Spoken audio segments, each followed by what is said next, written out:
this is a mosaic overlay pattern. So we start each row at one end with a new strand of yarn, and we finish and we cut the yarn at the other end once we are done with one row.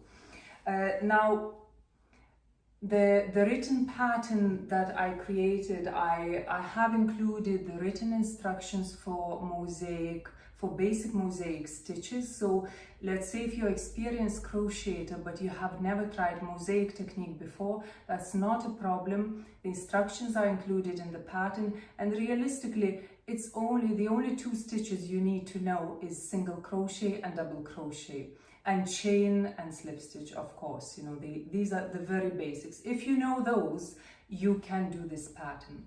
Now also there are special stitches in these patterns. You can see the leaves, they have rounded corners. The shapes, I try to keep them kind of realistic looking as much as possible, so which means there are some special stitches.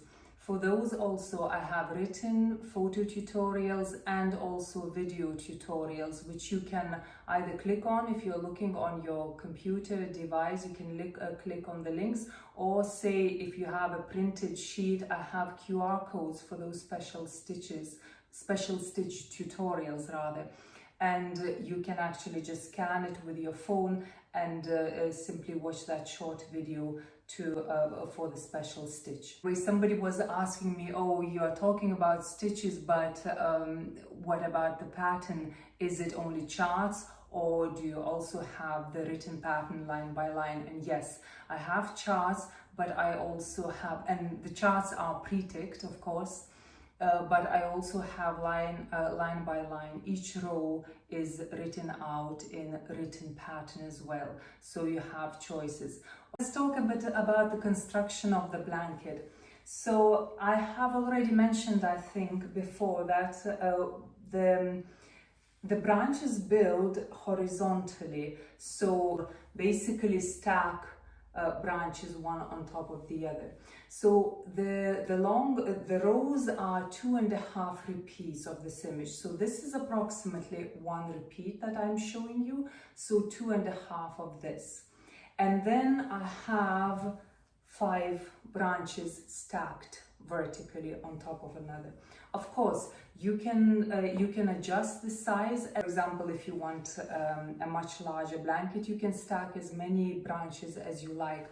And also, crucially, you can have, like, let's say 2.5 repeats, 3 repeats, or even, let's say, you know, you don't have to do the half the repeat. You can actually stop somewhere depending on the size you're going for. Like even a repeat less than half or slightly more, it would still look good, because it's that kind of you know, design that sort of you can cut off that branch almost at any stage, and you won't take away from the overall design of the picture.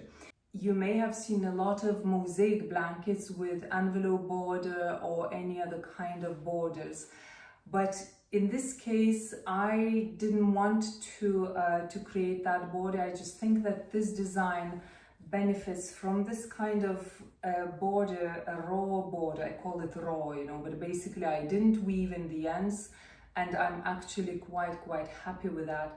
And the only thing that I did, I added 5 edging stitches, like regular single crochet stitches at either end of the blanket. And here on the top and on the bottom, it's just simple single crochet, additional row, and that's it.